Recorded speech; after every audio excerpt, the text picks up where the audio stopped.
all about you. It was because it was very personal. Okay. Very, very I was literally telling a story about my life and what I was going through and what I was dealing with and the journey to go from where I was to where I am. Hi, this is Zap, and welcome to the Reset and Zap podcast. Welcome to the Reset and Zap podcast. I am your host, Zap, and with me is my co-host. Hey, everybody, what's up? It's your boy, TeeJay. How you been doing?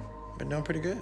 It's been a pretty good week. Yeah. All right. Pretty decent. Yeah. What have you been up to lately? Working and raising a baby. Pretty much same thing I did the week before. Yeah, same thing. Ain't that the beauty of being parents? Pretty much. But guys, let's start it off. Let's just start it off immediately. We got a spotlight moment. Okay. Spotlight, yeah. Kaboom. Kaboom, that light, and boom. Boom. I don't know, whatever. I don't have a sound effect for this one. I forgot what the sound effect is for Spotlight, actually. For Spotlight, let's talk a little bit for a minute or two of sharing some of our favorite projects we've worked on and what did we learn from it. I'm actually gonna leave my best for later on, but I do have several. You want to start it off? One of my favorite projects that I've ever worked on.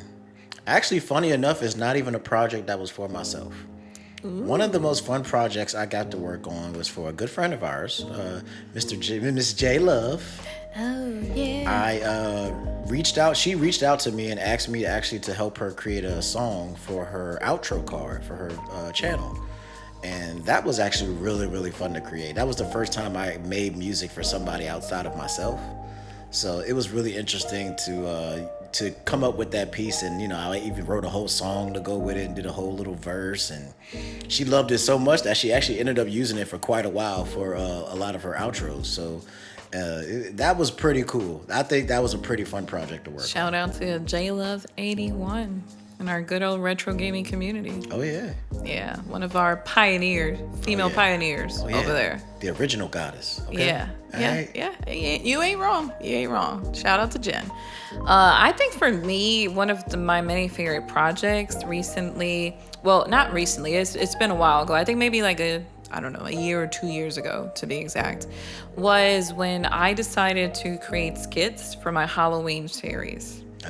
And I had come up with a list of games within the theme, but then what made it fun for me is that instead of doing like your typical, sit down and talk to the camera directly, I got to cosplay and like did behind the green screen, and we created all these effects so it can be like this nice Halloween-y theme in the video. Okay. And it was just really creative to choose like what I wanted to wear and get everything set up, set the tone, set the mood for the video. And it just was really fun. Like, it was a lot of hours. It took a lot of hours to prepare for it, but it paid off towards the end, because now when I sit down, it's like an ageless, like a timeless video. Okay. You can watch it at any time, and it still is fun to sit down and watch. So good choice. That's what we're going to be talking about, guys. So comment below, what were some of your favorite things, some of your favorite projects that you've been working on. Of course, it doesn't have to be content creation related. It could be any project, any hobby you've been working on that you've absolutely have had fun and doing it, and what have you learned so far from it? I think my top answer is going to surprise you. Okay, all right. I think you're going to be surprised, because I just figured out what my favorite one is, and I wasn't expecting it either. Okay.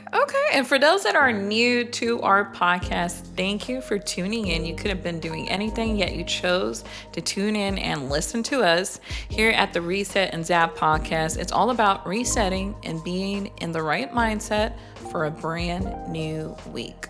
Of course, me and your co-host, TeeJay, we chatted up covering different topics such as life, work, gaming, and more. Sometimes more. Sometimes a lot extra. of times. I'm just being all right. even extra.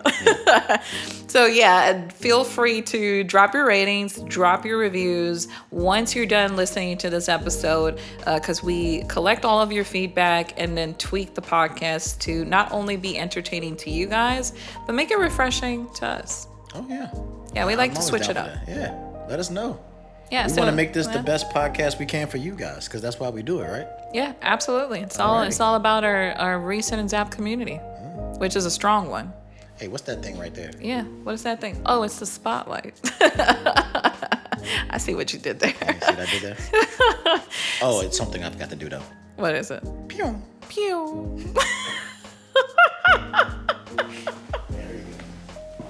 So we're ready to start it off with our spotlight segment, ladies and gentlemen. Oh, the light. Oh, the light is shining so bright. It actually is. These lights are actually pretty bright. Yeah, it's the joy of a studio. The lights are pretty shiny. We're under the spotlight because this is exactly what the Reset and Zap podcast is all about. Oh, Just yeah. opening up and talking to you guys, to our viewers and to our listeners, because not only can you listen to this podcast on all podcast streaming platforms, but That's you true. can watch it. Yeah, you can. You can watch us react to our discussions at YouTube/ZapCristal. Just make sure to go over there, hop over there, click the subscribe button, and obviously the bell, just to activate all your notifications. So when the video comes, You actually know. not only do you get to listen to us, but you get to see our beautiful faces. Oh, you're a beautiful face. I don't know about my husband. While we talk, I see what you're doing over there. You're trying to score some brownie points. But yeah, like I mentioned earlier, we're going to share some of our favorite projects. I don't know if you want to outline it, you want to create a mental list, or just wing it as we go. I say we do top 3. Okay. Go back and forth. Nice. Yeah. So these are projects we've personally have worked on. It doesn't have to be content creation related. It's just anything we just got a kick out of it.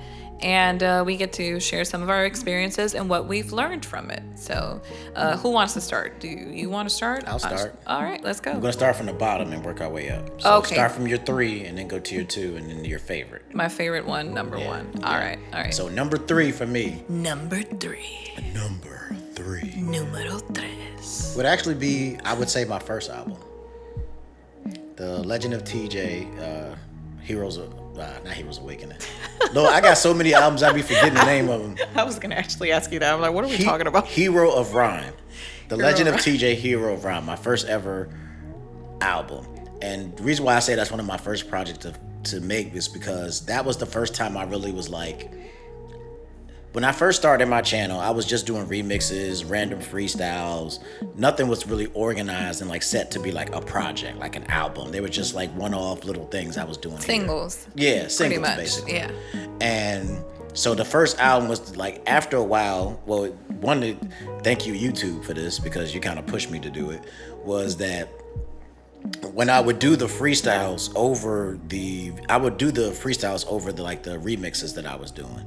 And for some reason, those were getting flagged quite a bit for, content ID or whatever they call it. Yeah, copyright match ID or something like that. Which was whatever the weird term. because the original remixes didn't get it, but the freestyles would.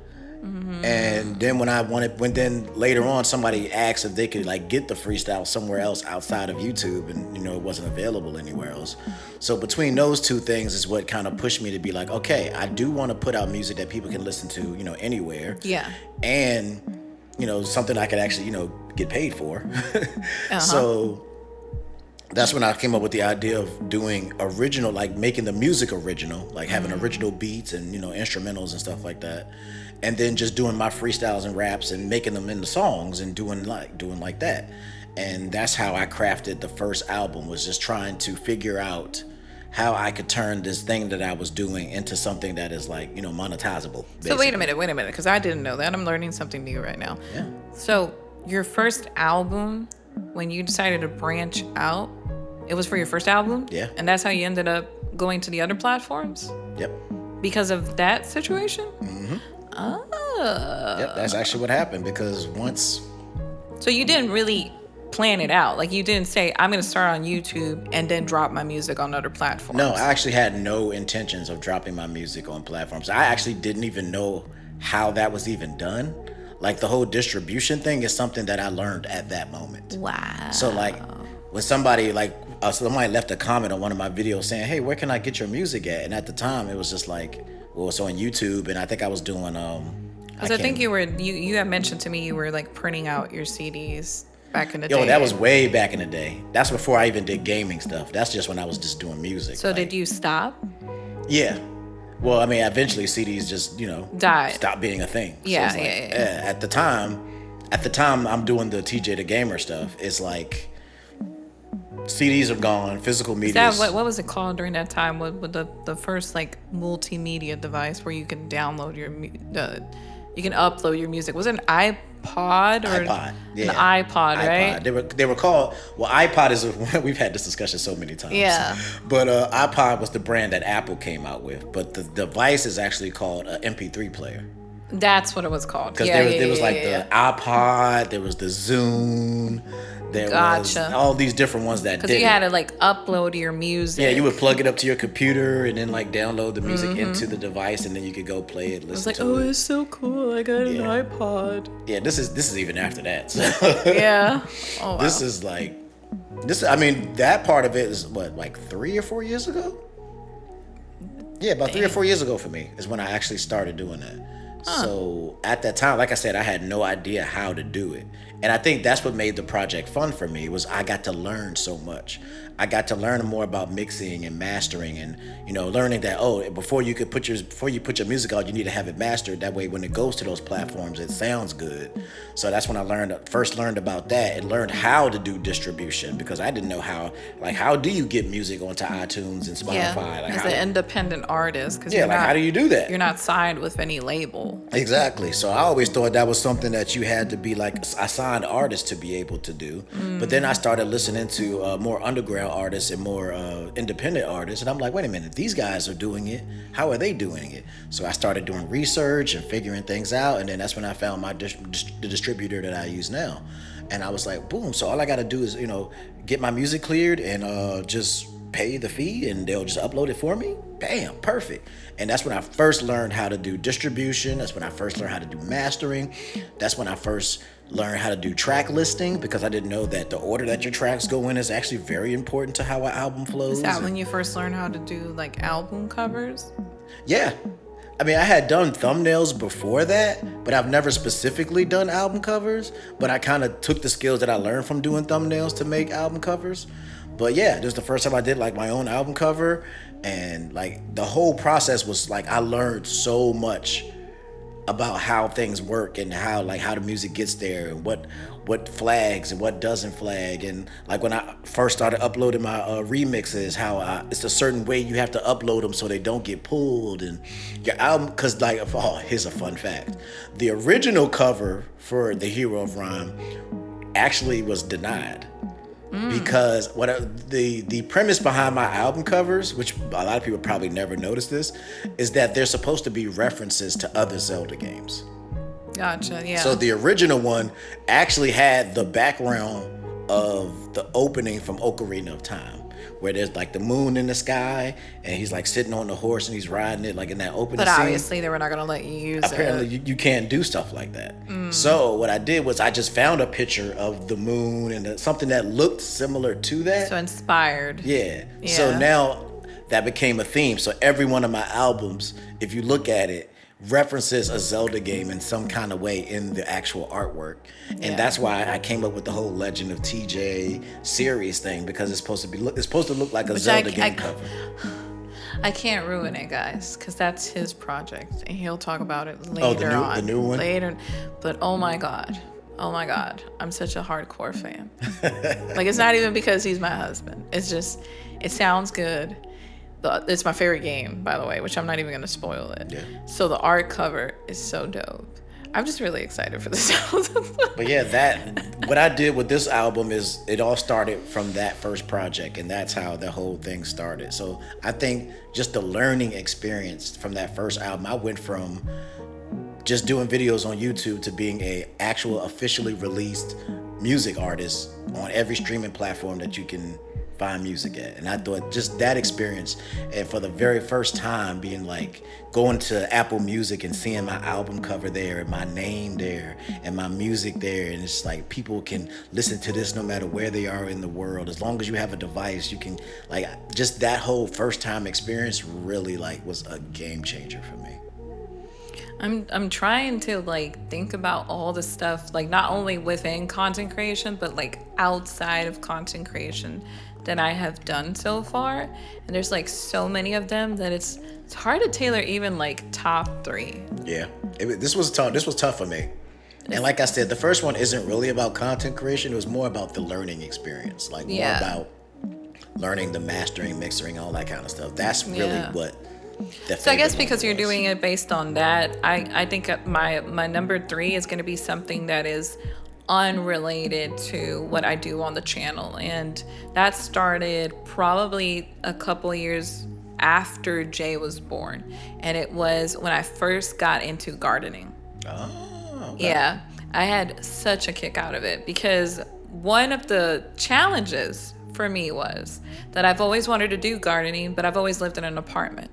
So I didn't have a backyard. I was living on a 3rd floor, but I had a balcony. So it's like, how do you grow plants when you don't have a yard?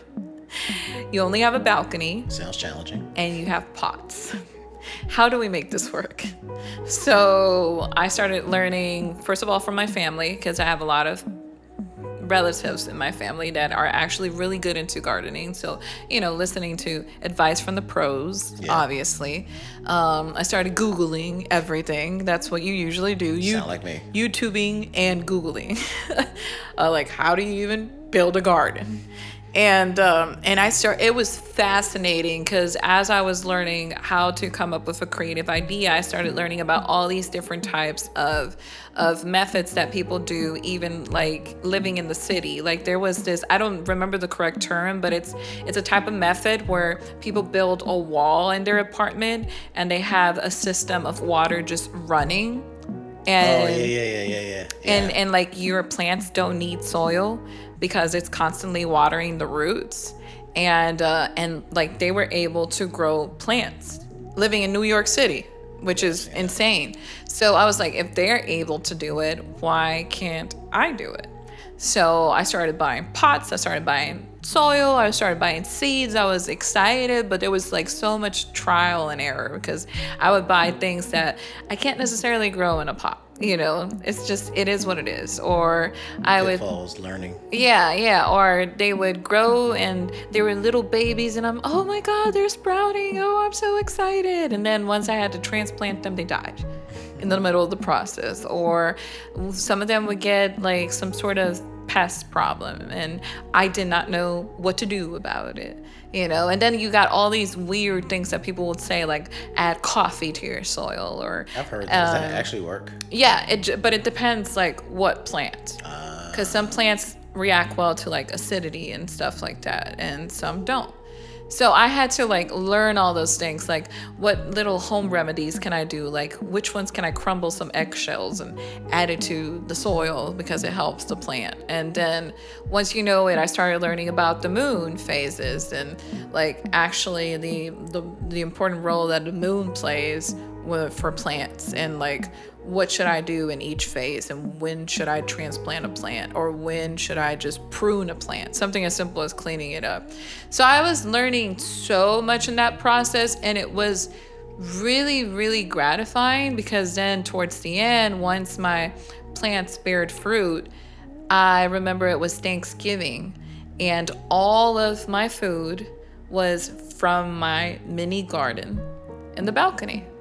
So I had made like my first salad and all my carrots, all my onions, all my peppers, all my tomatoes. And then I had dessert. So all my strawberries were from my garden. And That's dope. It's just like a really nice homey feeling. Like I felt almost like I had a homestead and like, here I am in my good old garden, So like, if anything, that was a learning experience for me. And I say nowadays I'm more prepared Because if I ever get a house, which we're working towards that, Soon, coming soon. I can feel more comfortable saying, yeah, I can start my own garden again because of the challenges that it brought. So yeah, that's one of my favorite things that I've learned, gardening. Number 3. All right, so now it's time for our number 2s. Number 2. Number 2, I'm actually going to go with, this one is going to be completely about creation. Okay. Arcade 2.0. Ooh. The second Arcade album from MSM, that was very fun to put together because that's when I feel like we really found our stride as a group. Like everybody was inputting, everybody was being a part, everybody was helping, everybody was filming. Like it came together to be one of the most, and it's so amazing that none of us were living together or even near each other. So we all did this work remotely. Because you were in VA. Yeah, when we and started, I was like, over here. yeah, me and you wasn't even like at that level yet. Yeah. So like, it was so amazing that everybody from different parts of the world were just coming together, and we just put this project together. The music was amazing, the videos were amazing, the reception was amazing. People loved that out. People loved the intro, like the intro that had all of us on it. It was one of the constant things people would bring up from that album. Like, oh, I love the intro. Like, you guys like nailed it, because I can't use the other word. Yeah. You know, we got to keep it PG here. Yeah. But everybody loved because it was not only listening to it, but watching the video we had made for it. Because everybody did that. Because the way we did it is everybody did that. And what I told everybody for that intro was, just do whatever you want to do.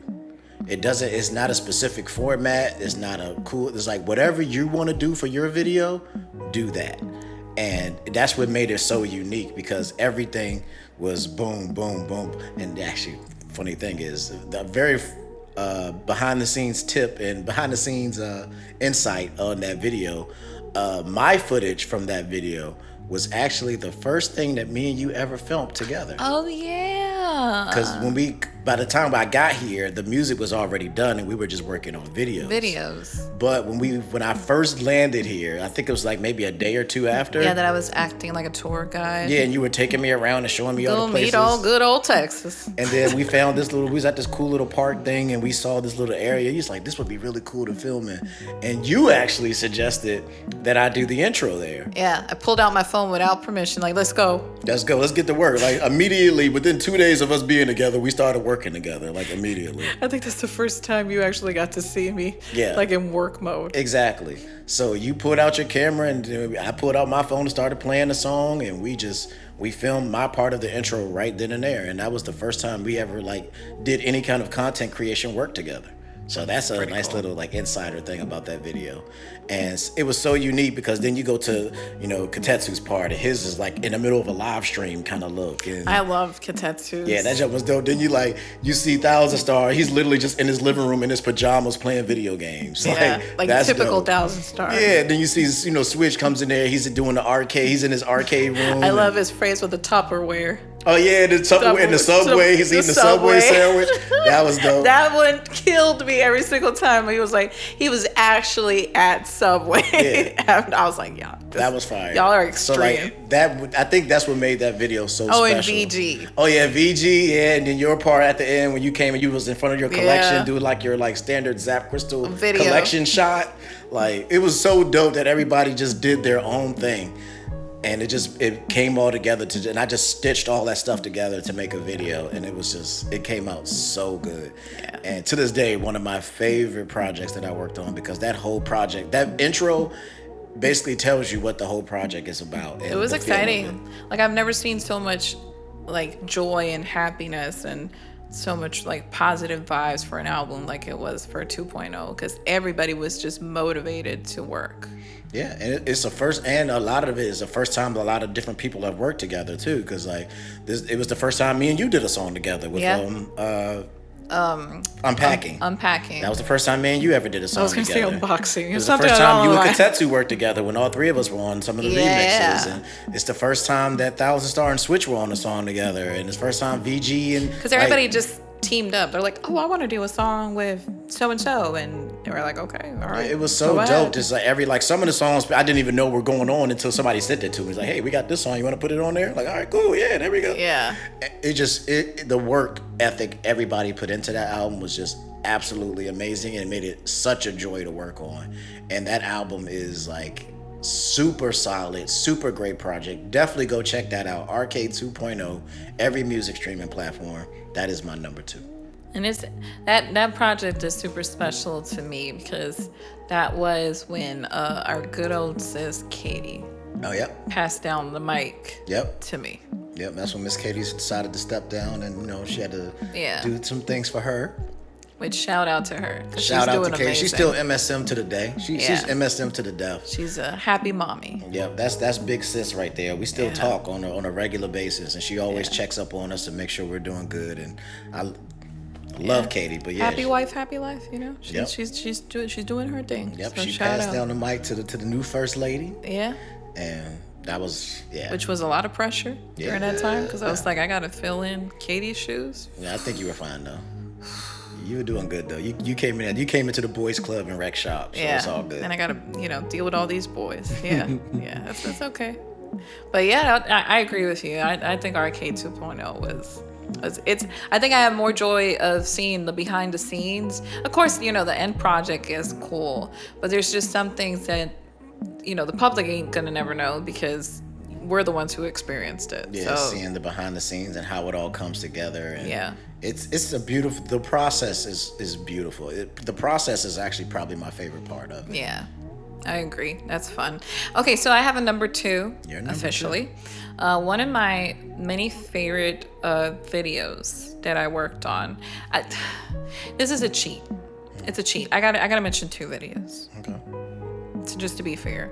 Okay, so one of the videos was actually a video I worked on last year, and it's a documentary that I did for myself where I was sharing, the 7 years of my career, of, my brand. It's hard for me to word this. 7 years of me developing my brand, ZapCristal. There we go. Got my words in order. 7 years of ZapCristal. Yeah. 7 years of ZapCristal. And it's a very emotional project because I literally had to open the vault to 7 years of footage, which was a lot of work because I'm having to go back 7 years and sit down and go way back to where we started to where we're at right now. Facts. And it took me a long time. Like that video probably took me over a week or so to edit. So I'm not gonna say it was a nightmare because it wasn't a nightmare, but to get it all together to the final project was, a little tedious.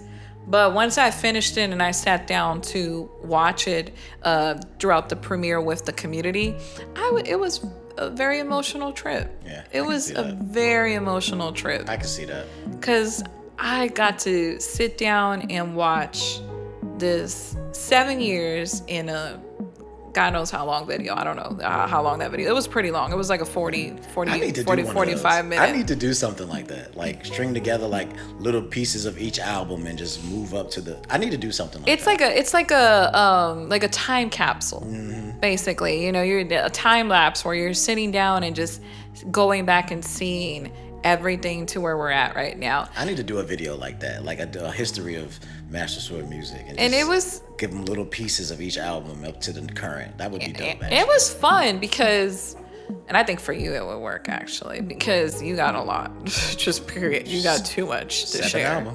7 solo albums. Yeah, ain't that funny? 7 years during that time for me. 7 albums. 7 albums for you. Yeah, that's crazy. That was not planned. And by the way, but yeah, like I got to sit down, see when I first started, and I'm just fresh out of the oven, just learning, and just see like little funny moments, bloopers, behind the scenes, people I collaborated with throughout the years, and then see where I'm at right now. I ain't gonna lie, I teared up. I cried a little bit. I can see that. I cried a little bit. I'm sorry, I just had a Good. moment. Like, I've got it's been a long journey. you ever be working on something while you're working? Yeah. Like you when you was talking about that video, I literally just came up with a really cool idea to do for that video that we were just talking about that I should make, and now I'm actually like developing it in my head. You're brainstorming. So let me just get the idea out. I guess you guys will get the exclusive on this. There you go. Spit it out. The idea is to do that history thing and just like lead up to like all the projects I've done up to this point, and then at the very end give them a sneak peek of something from the new album. Ooh. Yeah. That'd be pretty dope. Yeah. That's a good way. That's a good way to introduce the album. Yeah. Oh, yeah. Just like a history of, and then it's like, this is where we've come, and then here's where we're going. And that's just give them like a what's little 15, 20 seconds of something from the new album. Yeah, I think I just enjoyed, because one, it was a different format. So, documentary is not something that I work on all the time. So it is what it is. It's just more difficult because you're compiling so much historical data. Yeah. And then, but two, it added even more pressure because it's about me. So I'm like, at first you're like, well, what have I really done? But then you sit down and you start editing, you're like, I've done a lot. And oh my God, has my content evolved over time. And, I'm not going to assume that everybody knows what ZapCristal is about. So if you do not know, I encourage you to go check out the channel and see the content over there. Because, like I mentioned earlier, the podcast is over there. We got gaming content over there. We got the album. Our love journey is over there. We got so much stuff. Yeah, college speech, where I've made guest appearances, panels, like I can go on and on. Game like reviews, product reviews. Yeah, ZapCristal, pretty much, for those that don't know, is my nickname, one. But two, it's basically our brand. It's an umbrella that's been created, and it covers all sorts of multimedia and entertainment for you guys. So, anything ZapCristal related. Yeah, the live streams, the gaming the live content, events, the podcast. Yeah, there's the website, the email list. It's a lot. Oh, speaking of, the phone's ringing. You want to pick it up? Oh. Yeah. Why do people keep calling us? I don't know. Hello? Oh, you want to talk about ZapCristal.com? Oh. Well, all right, let me break it down. I don't know how many times I got to explain this to you, but I'm going to explain it again, okay? ZapCristal.com is a website.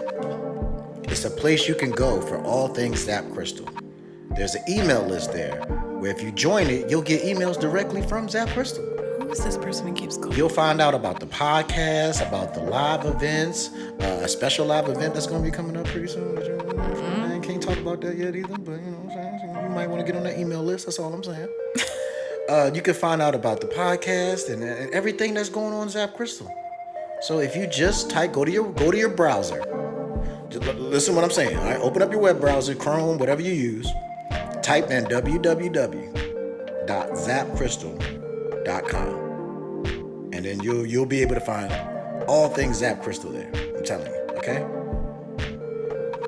All right, whatever. If you need me to explain this to you next time, just call me back. All right, but that's what you need to know. Not during the podcast, Try not to, but I know you probably would anyway. So I'm just not gonna. Oh God. All right, thank you. All right, man. I'll talk to you later. Peace. Well, we got bills to pay, so in fast forward, that's what we're gonna do. We might as well. I mean, we were already been interrupted. So somebody just clearly does not get the idea that while we're doing a podcast, and since we're talking about websites, I'm also going to mention mine. Yeah. You can go to masterswordmusic.com to find out about all things Master Sword Music. Mm-hmm. You can actually get links to all these albums that I've been talking about. You can see the full history of each and every individual artist. And every song they've done, every video they've been in, every project they've been a part of. You can get the MSM CD shop there, but if you want a physical copy of some of our work, you can get that there. Those are very rare, so physical copies. Get your collector on. You feeling like a collector? Go ahead and get you some CD CDs. on. Get your CD on. Like, And you can find out about all our social medias. You can find out where the music is. And you can find out about all kinds of events and stuff that we got planned for the future. So masterswordmusic.com is also a good place you can go. yeah, which speaking of, they can pick up the album Our Love Journey. Yeah. Yes, Which is currently available and streaming on all music platforms. Which actually is a amazing segue that you just did that right now. Yeah. Because that is my number one. Really? Really? Oh, please expand. It's a lot of I did not see it coming, by the way. I told you I was going to surprise you with my favorite. Yeah. Our Love Journey is my favorite project that I've worked on. And I know that people are like, what? That's not even your project. Exactly. But y'all don't understand how much work I put into this project. Yes. I actually probably worked harder on your project than I think I've ever had on anything I've done up to this point. Really? Because it's so much more work to, first of all, I had to produce for you. So I had to make all the music. Katetsu helped out with some of the tracks, but it was, mostly me. And then I have to learn your voice to learn how to mix it and master it properly. So I really had to do some research and really learn how to properly mix and master for singing voices, because I kind of just use the same mixing and mastering style for my voice, whether I'm singing or rapping, but it is different depending on what you're doing, which is something I've learned. So that is a skill that I picked up doing that. And then, then I actually had to write for some of the album because I'm in it.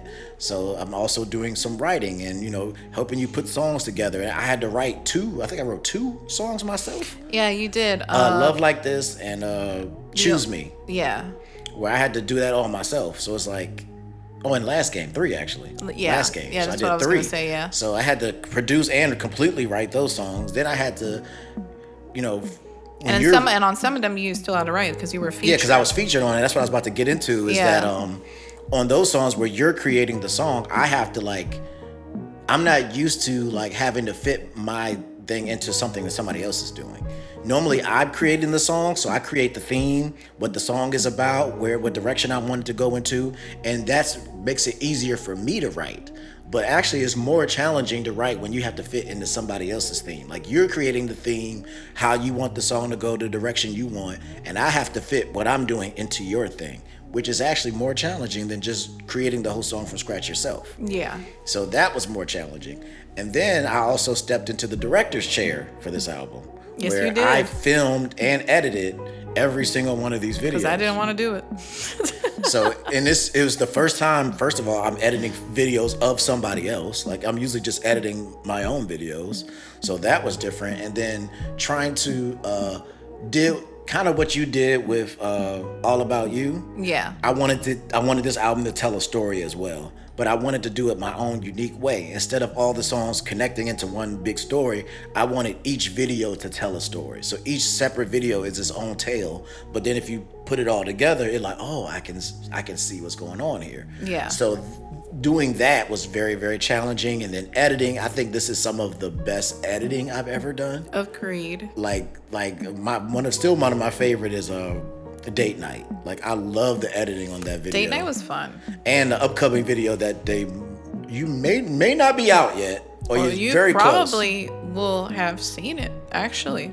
Maybe by then you might have seen this. But Lolly, the last song on your album, I think my editing went to a whole nother level. Chef kiss. We had a chef kiss segment. Yeah. I would definitely give it a chef's kiss, because when that video drops, if it hasn't already dropped yet, y'all are going to be really surprised with what I did with that one. Yeah. So, and then just working with you, then the music itself is just phenomenal. You did an amazing job with the songs, the feel, the energy, and it's a lot. It's a lot that went into creating that. And this was your first time coming back into music.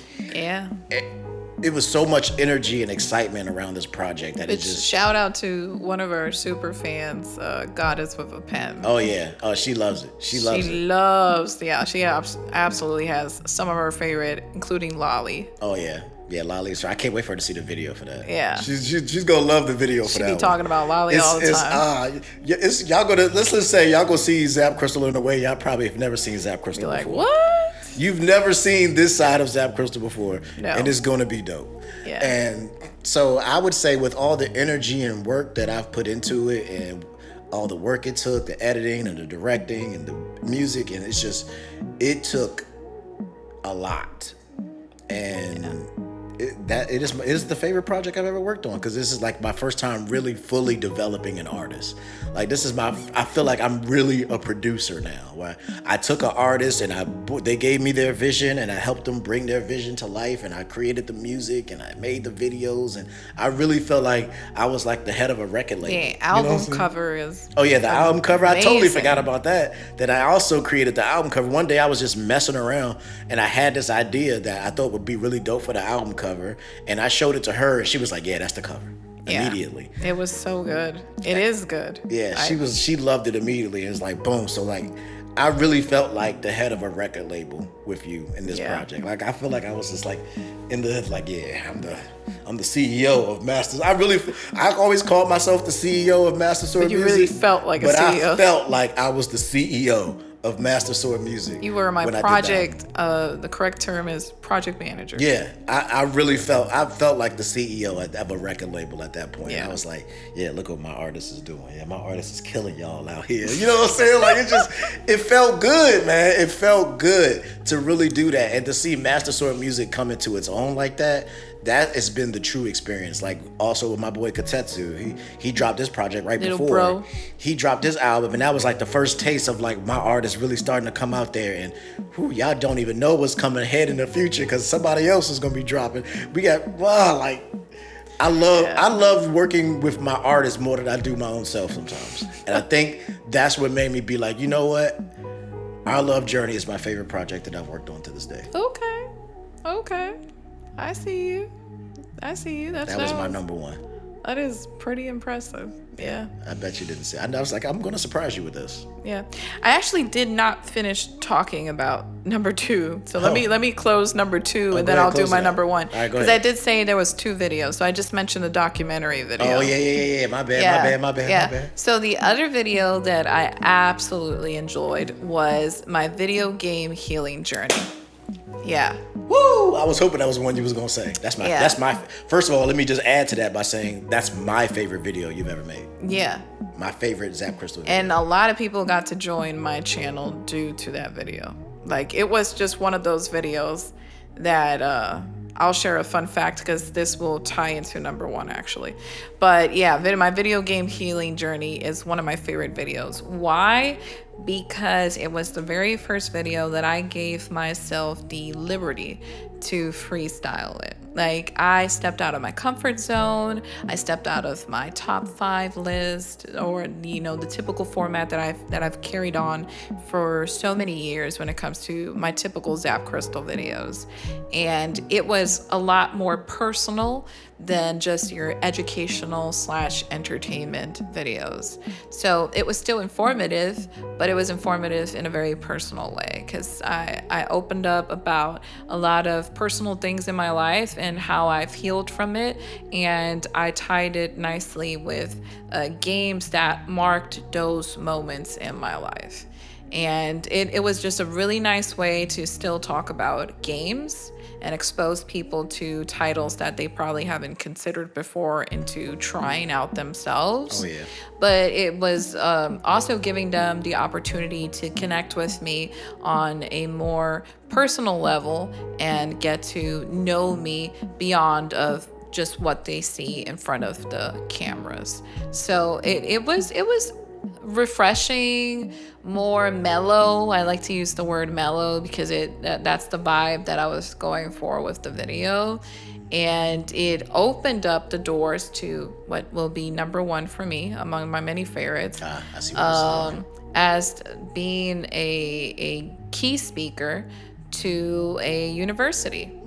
I never thought after 8 years now that I've been doing ZapCristal as a brand that I would be invited to go speak to other students that are pursuing their careers and being able to talk more about mental health, healing yourself as a person, but also doing it through the power of gaming and what unites us as a community. So it was a very special moment. Now, don't get me wrong, I've been a guest to many conventions, many conventions that I've been to that I've made guest appearances, obviously. But there's something about like going to a place where, people are building their future. Oh yeah. They're starting off the right way. They're trying to build something for themselves. And I feel like I've been there at a certain point in my life. And I wish I would have had somebody that early on in my career would have given me all this valuable advice that I was able to share with them, So it was, if anything, number one on my list is definitely being able to go to colleges now and like talk about all the work I've put into this brand for 8 years. And I guess I'm getting a little emotional just talking about it, because that's actually really special, for me. It is. And I think I understand that feeling, Yeah. because future events will tell, but I understand what that feeling is, because yeah, it's like I felt for once in my life like, yeah, I made it. Yeah. The other thing that ties along nicely, it's gotta cheat, guys, gotta cheat, but these are like my top 3. Okay, I don't care, there's a top 3 within a top 3, let's put it like that. Yeah, you're for my cheating number big one. time. Yeah, Big time I'm right cheating. It's the reset and zap. Okay, anything can happen. I'm gonna reset and then I'm gonna reset. But number one on my list, tying along nicely with the college talk, is being featured on YouTube for the very first time. Oh, the YouTube main channel. Yeah, like that was a huge spotlight moment for me, just being recognized for my work. 8 years just offering great content to the retro gaming community, and then being acknowledged as one of the top female content creators within that niche. And I never thought in my life that I would be featured on YouTube's main channel and be selected as a small content creator that I am, and I'm proud of, So it's very rewarding when you see that the platform where you're on also acknowledges you. Because there's so many people out there, That is very true. So to be noticed by your own platform is a huge deal. It really is a huge deal. So like career-wise, I'm really proud of that moment. And last but not least... Oh, since you're going to cheat, I want to add something too. Yeah. Last but not least, I got to tie this nicely. I don't know when I'm going to ever have the opportunity of talking about this again. All right, go ahead and do your thing. The last thing that is number one on my list is the documentary that I worked on for All About You. Gotcha. It was my absolute favorite because it's outside of something that's not me. It's not for the channel. It was for your channel. And it was one of the biggest challenges as a filmmaker. Like I actually had to step into my shoes, into the shoes of being a filmmaker, of being a director, and producing a story through music. Oh yeah. It's easier to make like a certain format, but when you have to tell a full-blown story, because like you said, our love journey, you've done it differently, where each video, it's its own story. But the challenge for All About You was that I had to, it's almost like building a Lego set. Each video was interconnected. So in order to get the full story, you had to watch all of the videos, and then you had to watch all of the videos in a certain order so you can get the full story. And it was exciting because we did a premiere where we sat down with some popcorn and with the entire community to watch the movie. And when you see the end product of it, it was like... It's pretty fire. Wow. It's pretty fire. We did that. Y'all should definitely go check that out. Go to Master Sword Music on YouTube and go see All About You, the movie. You will see it there, and this was all filmed and directed by Miss ZapCristal, and she did an amazing job with it. Definitely my favorite album. My favorite album. It has a close tie with what's coming in the future. But out of all the albums that are currently released, All About You is definitely my favorite, because it's, even from the artist side, it was a big undertaking to make a album that told a story. So like giving you that format was a challenge in itself, because I have to build the album in a way that you could film it that way. And yeah, that was definitely a fun. That was working. Honestly, I know people gonna say, "Oh, he's just saying that because that's his wife," and blah blah blah blah blah blah blah. All right, I get it. I'm not sucking up. I'm not a simp or whatever you want to call it. But working with you is really, really fun.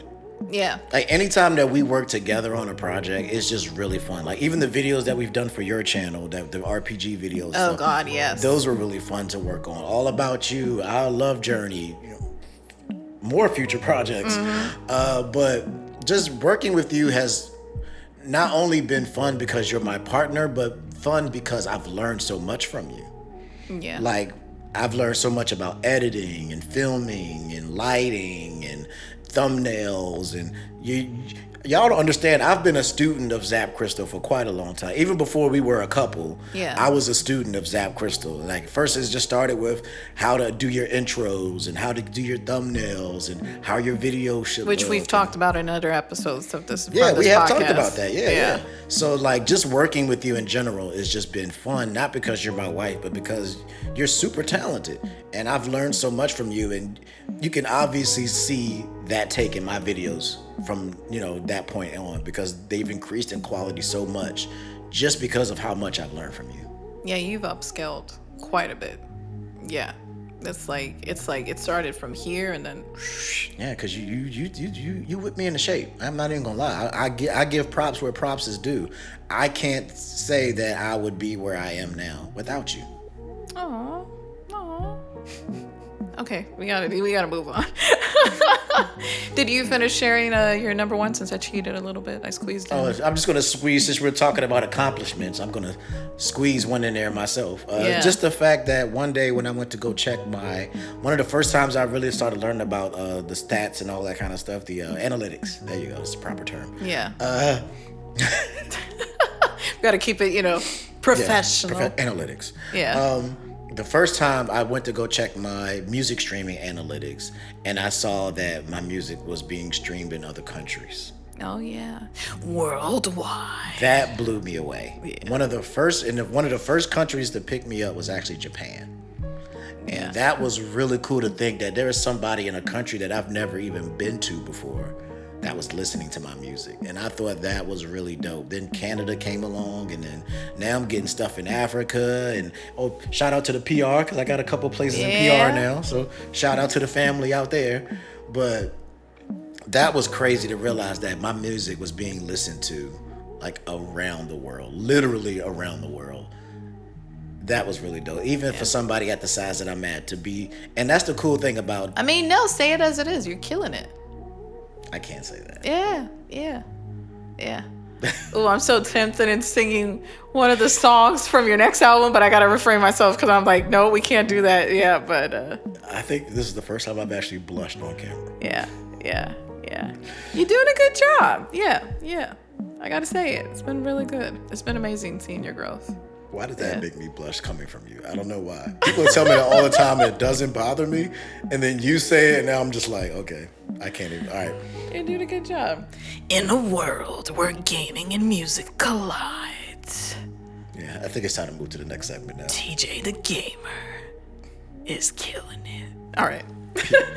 Can I do it now? Yeah, do it. Pew. And it is time. It's time to what? To play. Let's play. Yeah. This one is one of my many favorite segments besides Chef Kiss, obviously. And it is going to be the very first time that I'm going to let TeeJay host his own thing. Oh, yeah. You got something cooking. I got something cooking over here. We're going to do something different with the play segment. Since play, we normally talk about video games or make something about video games. Yeah. I figure, why not play some games?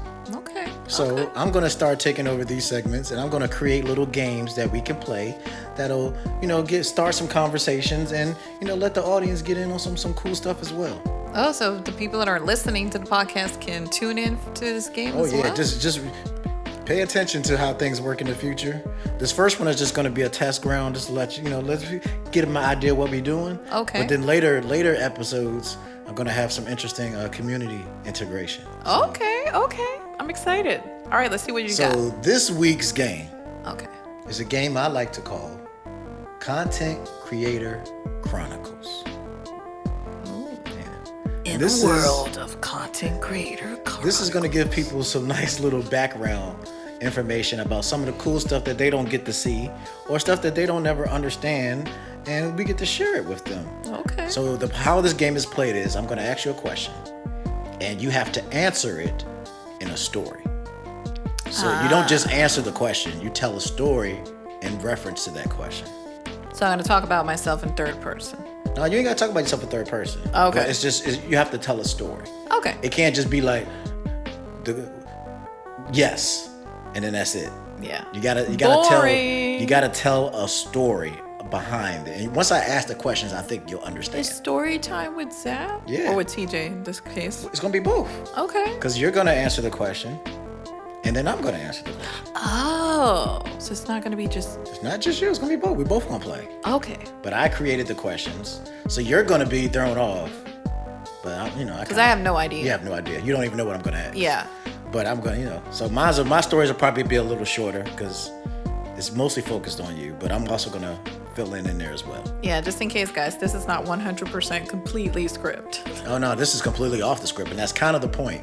Is that I want you to have to think about this on the top of your head and just go with it. Okay. And this is Content Creator Chronicles. I am ready, maestro. All right, so the first element of this game is you get to choose your question.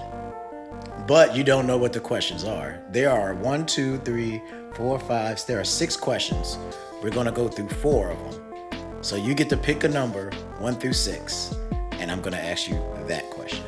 How many I have to choose in It's total? 1 through 6. We're going to do 4 altogether. 4 altogether. But there are 6 questions to choose from. Okay, so So from you 1 pick to a number, 6. pick a number 1 to 6, and then that'll be our first question. Okay, so I think I'm going to choose.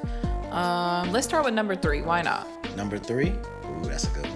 Okay. That's a good one. Have you ever failed making a video and thrown it away? Oh my God.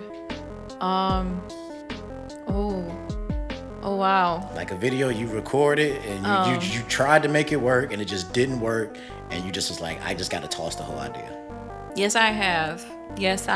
Tell the story. Yeah. All right. So, this usually always happens when I'm traveling, because I sometimes come underprepared. So usually I'm like, I don't want to carry all my equipment. I think I could pull it off with just these 2 or 3, pieces, these gears. And then once I get to the place, I come to the event, I'm always either forgetting to bring batteries, or I did not, test out my mic correctly, or my camera was in the wrong settings, which boy, oh boy, has that been the major factor. And I usually would just ruin a video. And the reasoning behind it is because I don't think people realize this, but when you're recording, if you got your presets set to a certain way, because you're always recording in one type of environment, when you travel and you go to a different place, the lighting is different. There might be people around you. It might be more noisy. So there's other factors that come into play that you have to consider. And a lot of the time that goes behind even making the video is just making sure that everything's right. But sometimes, people are on a tight schedule, which was one of my situations. I had a person that I wanted to collab with in this event. I'm not going to mention the name because I don't have permission to mention his name.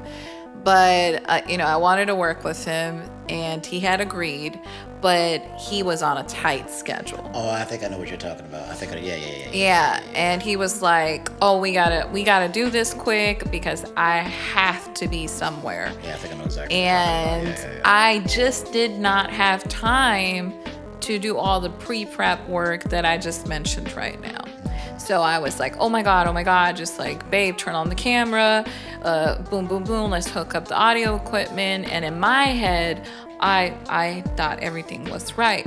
The problem was that where I thought we could stand, we were in front of these like huge glass windows. Oh, yeah. And all these windows, like it was during the day, so there was so much light coming in. And we were fiddling around with the settings of the camera because in the place where we were previously at, it was too dark, so we had turned up the ISO and all that stuff. I'm not going to go into terms because I know a lot of people don't understand these terms. Yeah, me, I still don't get it. But the whole point was to allow more light to come into the camera so, you know, the video would look a lot more nicer. And in this setting, it would have had to be the opposite, where I would have to turn it down because there was too much light. But I didn't pay attention to those things. I was just happy that I had this opportunity of being able to record this piece of material with this content creator who I personally enjoyed watching his you know, content. So we went ahead and recorded it, had a great time, had a great talk with him, boom, boom, boom, called it. I come back home and I'm super excited. Like, this is all I'm talking about. I was like, oh babe, oh my God, I can't wait to edit this video. And I'm gonna like put this video out there about the con. It's gonna be so much fun. It's gonna be perfect. And I sit down and started to edit the video. And it was terrible. It was so bad. Yeah, it actually happened to us several times because somebody else was supposed to be in there. My boy Katetsu had filmed a section in there too, and that didn't come out well either. It was so bad. It was most of the footage we got from that whole convention was pretty bad.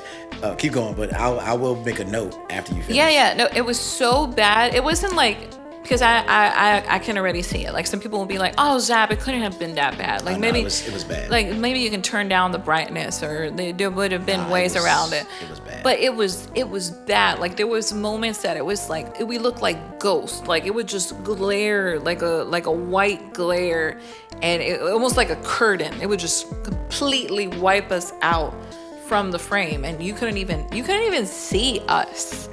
And I was so sad that on that day. I was so sad. I was like, I can't edit this. I can't turn it into a short.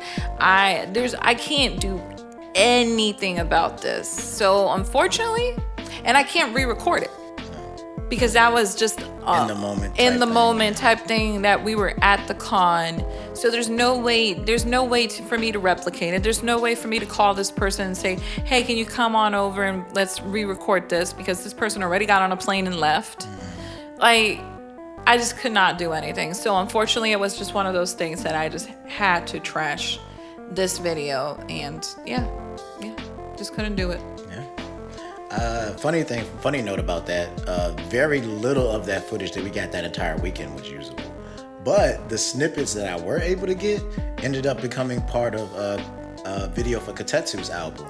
Oh, yeah. Retro Games with Thousand Star. Yeah. I did use some of the footage that was usable, but most of that footage we got that entire weekend was garbage. I don't know what was going on, but we couldn't get good footage to say, because I even I tried to record a video there that I was going to do for the album. Yeah, I remember. And that footage didn't come out good, and that was on my phone.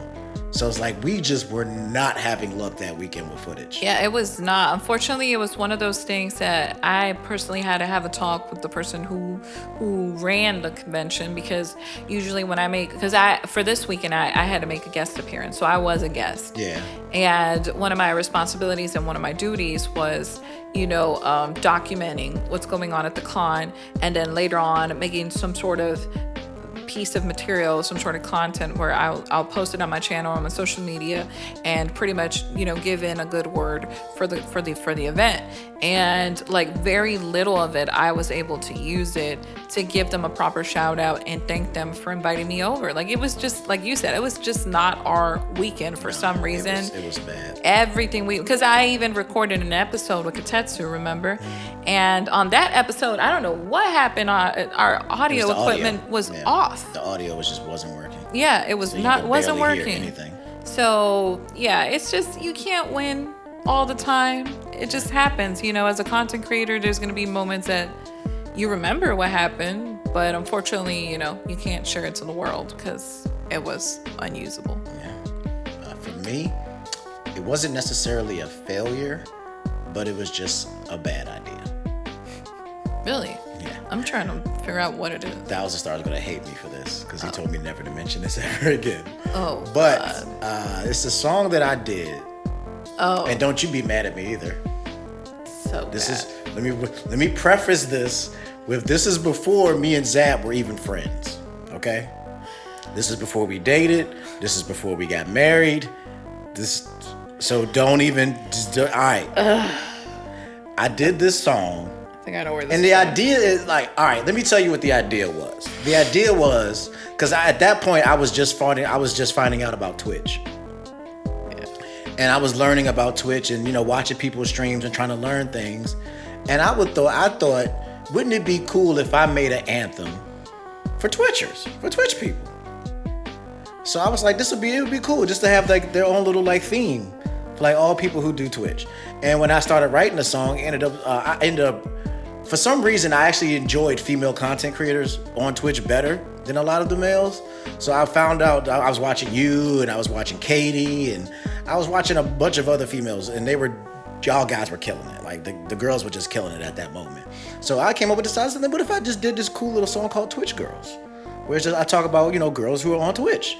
And I made the beat. The beat is actually, I wish I could find this beat because the beat could be usable to this day. The beat was freaking amazing.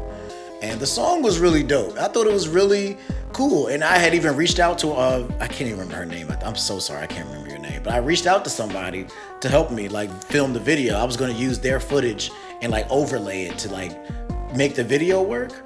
And I did it. I finished the video, made the song, mixed it, mastered it. It was actually gonna go on Heroes Return of the Hero.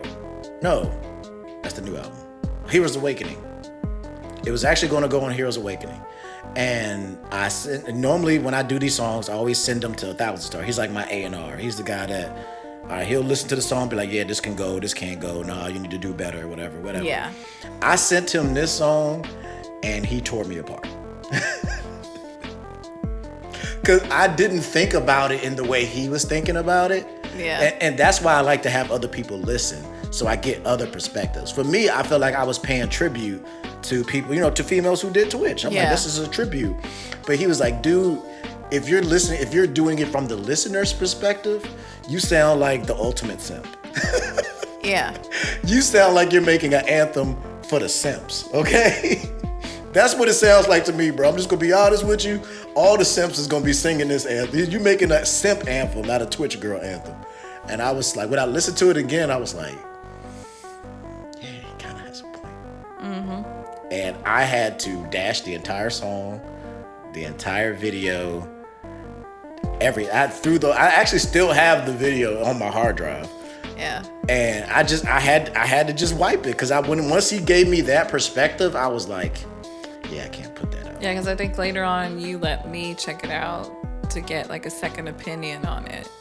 And I watched the video and I listened to the song and I was completely in sync with 1000 Star. Like I didn't even know 1000 Star had already pitched in. Oh yeah, when I originally made that song. Because you didn't say anything about it. You just wanted me. I just wanted your opinion without any kind of influence. And after I said, I had my say. I was like 1000 Star said the same exact thing. Yeah. Because I had played it for you much later after that. But when I originally made the song, I sent it to 1000 because I used to send all of my stuff to him originally because he's the only person that would be like brutally honest with me about my music. Mm-hmm. Like he would be like, bro, this ain't it.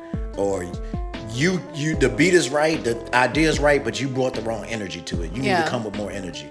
Like he was raw and uncut with me about my music. So I'd always listen to him. And then I'm at a point now where when I'm making music and I hear something, I'm like, oh, 1000 Star ain't gonna like that. Let me go ahead and change that now because 1000 Star ain't gonna like that. So now when I send him music, he's just like, oh, that's good. Because I already know what his rebuttals are gonna be before he even says them. Mm-hmm. So I correct them before he even hears it. So that was a failure. It wasn't a failure, like I said, because I did complete the video. I did complete the song. It just was a bad idea. Yeah, the execution was wrong. Yeah. We learn from our mistakes. That's what it is. You guys will maybe one day 5 years, 10 years later, I'll let that song go so y'all can hear it. Oh God, no. No, that'll be the last song I ever release. Oh, then that's the worst. That's how I'm going to end my career. No, you walk out with your worst. I'm just going to end my career. Just right. Oh Let's go. God. It's over. It's over. It's done. So let me just. No. I'm done. So I'm just going to let y'all hear it. Oh my God. Or I'll do an album of like all my unreleased cuts or something like that. Oh no. Let's move on.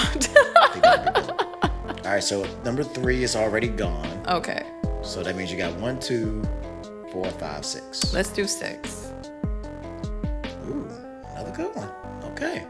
What was the defining moment of your content creation career? What was that moment that where you was like, boom, I'm here now. I've arrived. I mean, that's pretty easy now for me, but it wasn't something I picked up immediately. It was when I started introducing my collecting journey, the collecting side of me. For the longest, I was just making videos like typical other female content creators would do, where it's just, I talk about a game, I review it, or just any content creator in general. Like, there's just a certain format that you follow when you're making gaming material.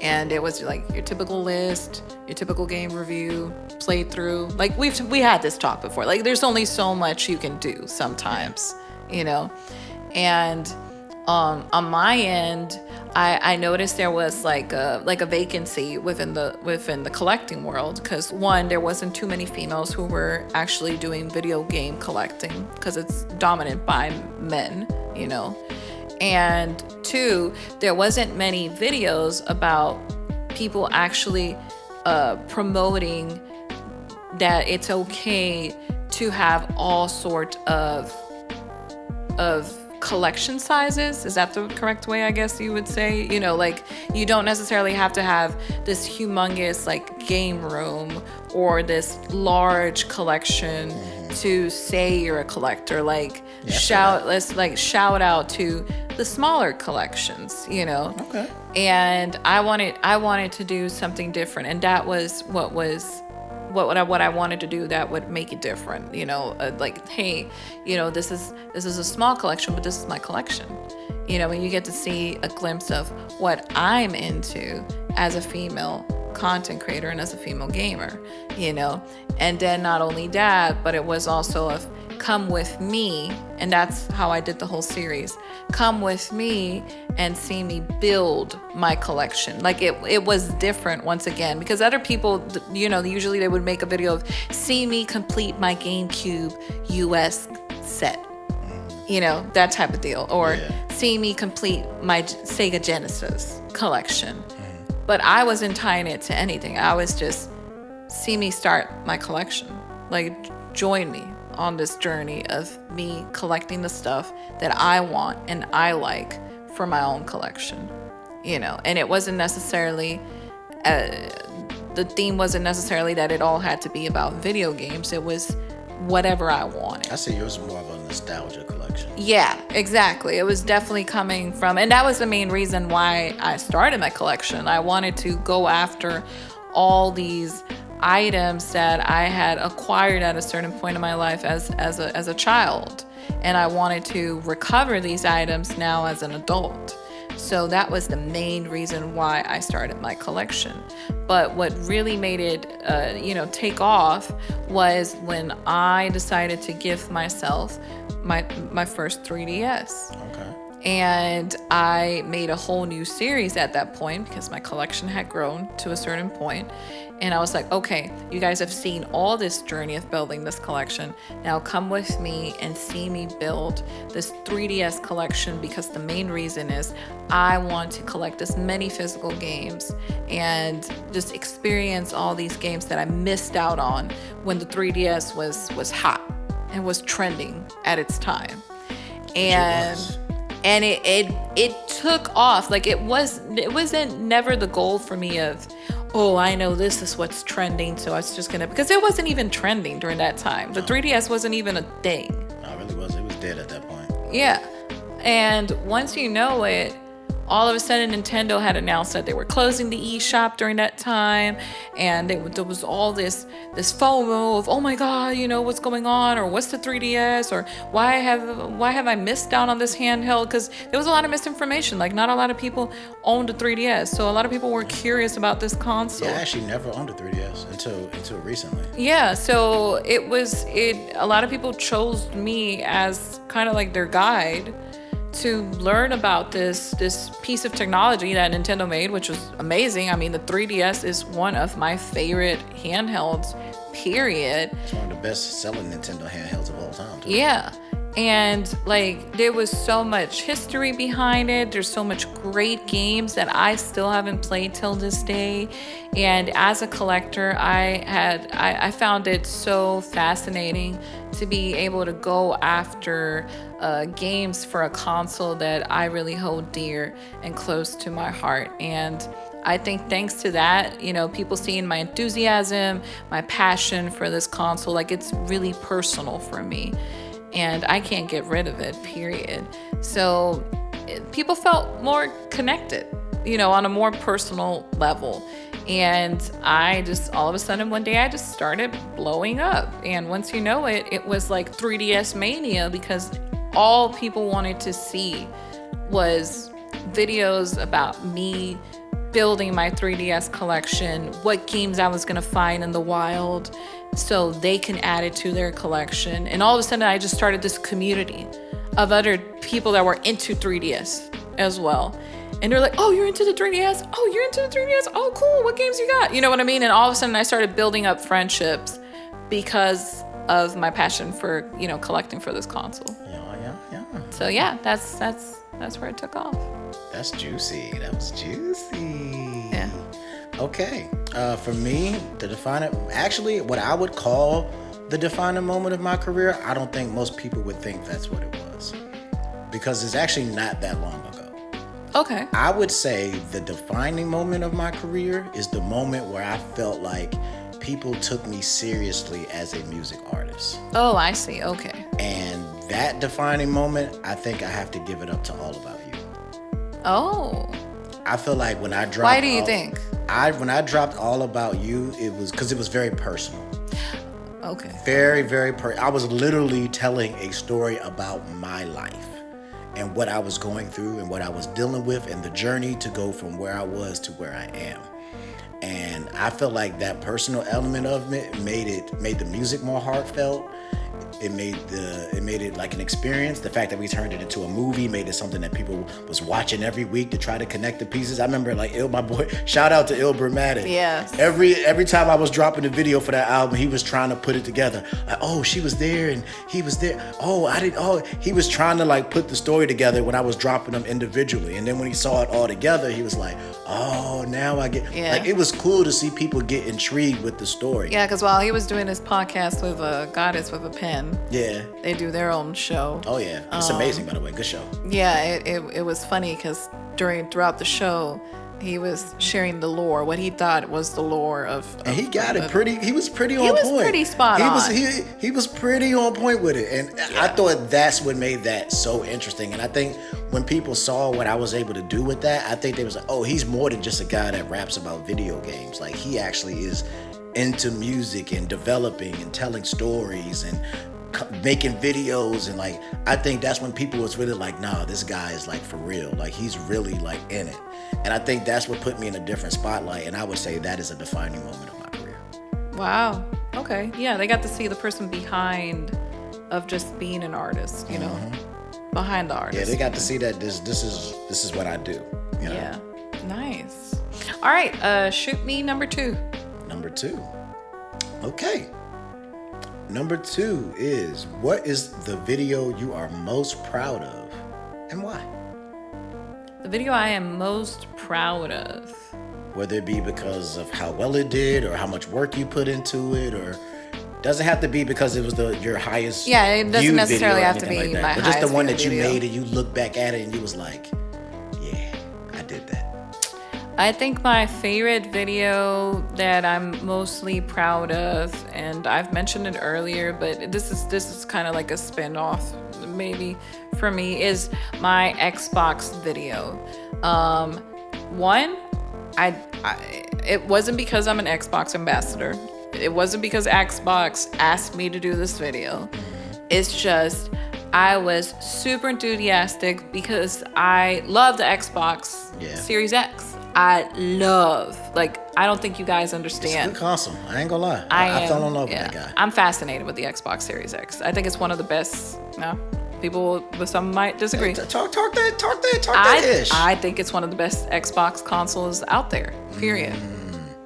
Actually, yeah. You know what? I would actually agree with you. I think out of the Xbox consoles, I would say it's the best. Yeah. Maybe tied along with a 360, but that's a whole conversation for another day. But, that's my opinion because I'm just jumping into Xbox. Hot take. Yeah, but I love this video because once again, there is not many or at all females who actually do tech reviews. Yeah. Or cover that side of gaming. And for me, it was more challenging because, instead of doing a game review or just talking about games, I'm talking about a console. So I have to talk about, all the freaking tech terms, all the things that make this console stand out. I'm having to talk about, what's the pros and cons of owning this console, what makes Xbox stand out in the market as a gaming company, and it was a challenge because all the research that I have to put behind making this video was a lot. Not only the research, but scripting the video, finding a way of how I'm going to present this. Like, how am I going to, share this information where people can understand the theme for the video and get good information out of it to make a decision towards the end of the video, And it's one of my most viewed videos, period. But I didn't necessarily choose the video because of it.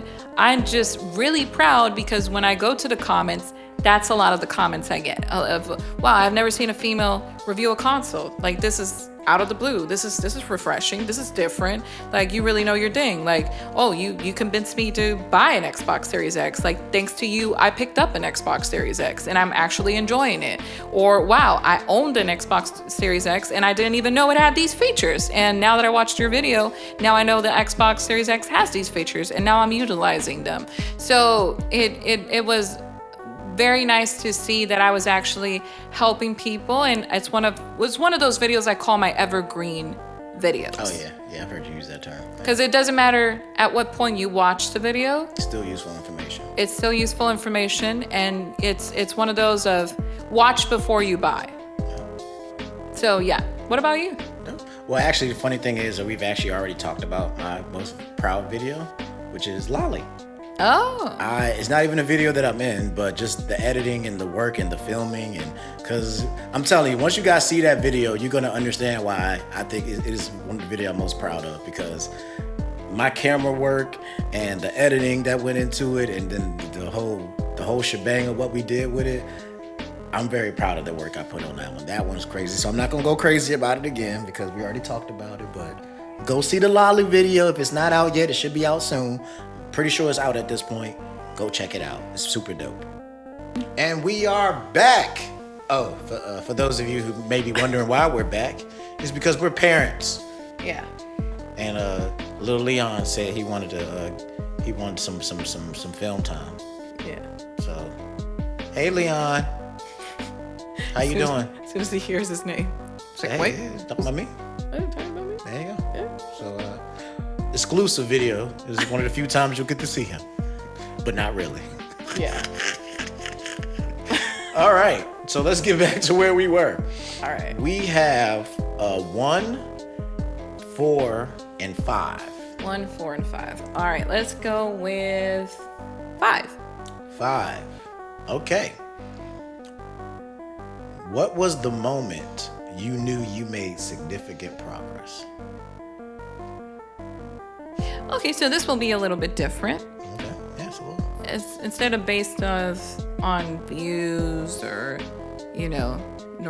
how you say it? What's that word? Notoriety? Notoriety. Yeah, that's right. Okay, yeah. So For me, it's more of a personal development. Okay. I think that when I took off was actually personally like maybe a year ago. And it was in the moment that I stopped caring about carrying a certain image, or being strictly just business. Yeah. And loosening it up, being more myself. Not that I wasn't myself, but, it is what it is. When you're building a niche, you got to do things in a certain way and move in a certain way. Facts. And I wanted to make things personal, a little bit more personal. I wanted people to see me beyond just a content creator and who they tune in for their gaming entertainment, Facts. And that's when I feel like it took off, because as soon as I gave myself permission to be more myself, to tap more into my creativity, thanks to that is why the podcast was created. Because now we're here talking about things that are just more than just gaming. Like I said at the beginning, we talk about work, we talk about life, we talk about parenthood. Yeah, we talk about everything, and just being able to have a safe place where we can talk about it and have fun and connect with our listeners. So I really feel like if any achievement I've made in life, yes, yeah, you hear me, is my own personal development. Yeah. Facts. For me, I already know how this is going to sound. They're going to say this is the Sucking Up to Zap episode. I already know how they're going to take it. But honestly, I'd have to say when I started working with you.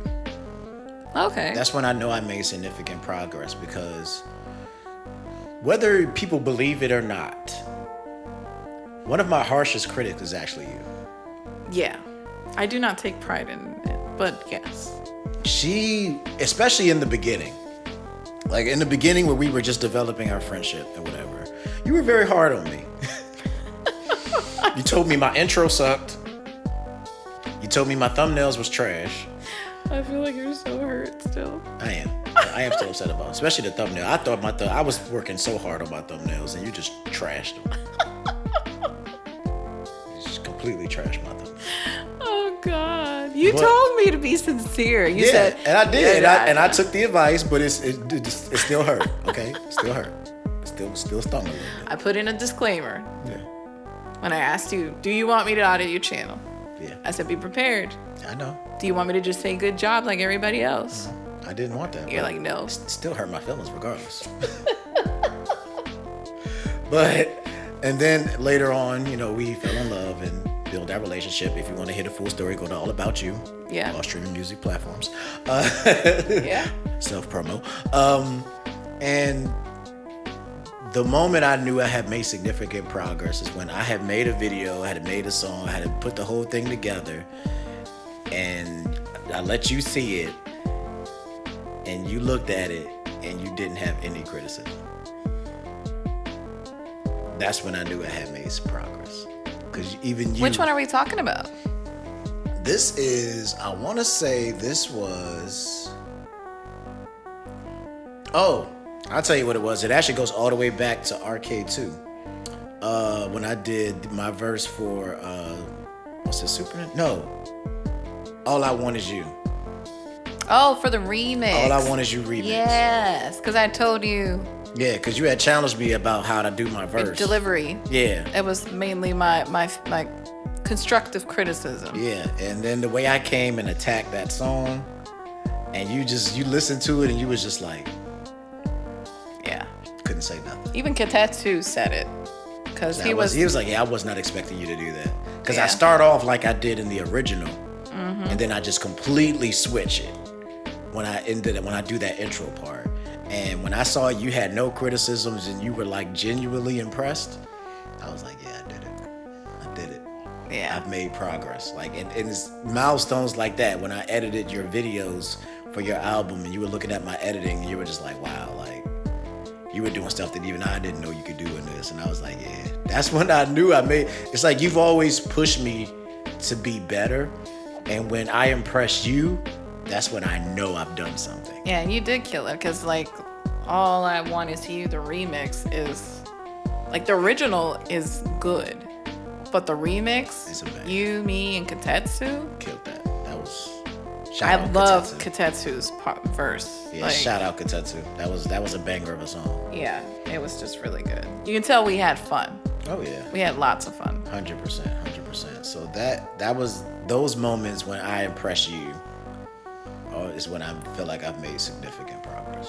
It's I like these questions. Yeah, it's good, right? You like this game? Yeah, I didn't see it coming. You know what's even doper? I missed out on the other two, right? Because we still have what? But see, that's what I was about to say. Okay. The cool thing about this game is, as you may have noticed it for the listeners, I said there were 6 questions that we're going to choose for. Okay. Which means there are 2 questions left. Yeah. So what's going to happen is, I'm going to take those 2 questions, and they're going to get moved on to the next time we do Content Creator Chronicles. And then I'll create 4 new questions to go with it. Okay. So each week, we'll always have 2 questions that'll move on to the next week. And who knows how long those questions will stay there. So they might and be I'm actually next. going to put stars on those questions so we can see exactly which questions you keep avoiding. And then for the very last time we do it for the season, if there are any of those left, we're going to attack all of them. Oh, nice. This is going to be fun because I'm never going to know. You're never going to know. So I don't know which ones have passed on to the next episode or they're just completely new. Yep. And I also want to tell our listeners that you want to follow us on social media, especially on Twitter and Instagram. Yeah. You're definitely going to want to follow us. Which I'll put the handles right now here if you're watching the video. And if not, if you're listening to it in the show notes, you guys will be able to see the handles for us on social media. 100%.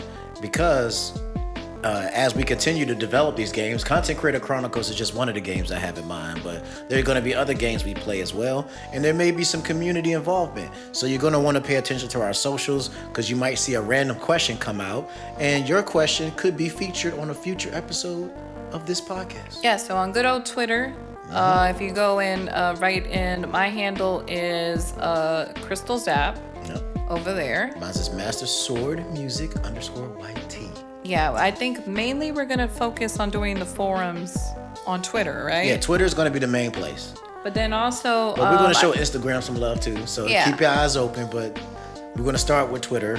Yeah.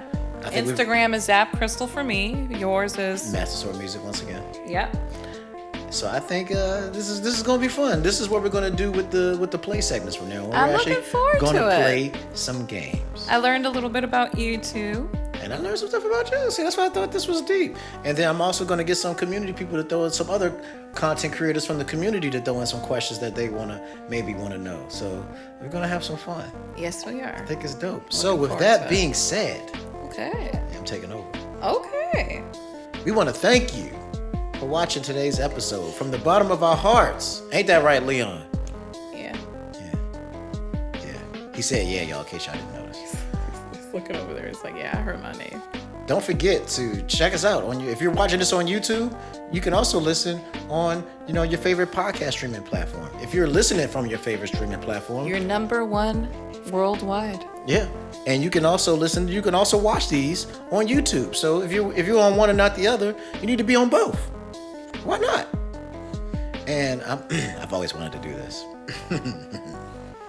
Okay. Take it off. Get ready. Take it off. Take it away. And oh shit, I already messed up. I forgot how it go actually. And don't forget to reset and zap for the week. Pew. Pew. Peace. Bye. Say bye, Leon. Say bye. Say. Yeah. Okay. Oh, he being shy right now. Okay. All right. Peace.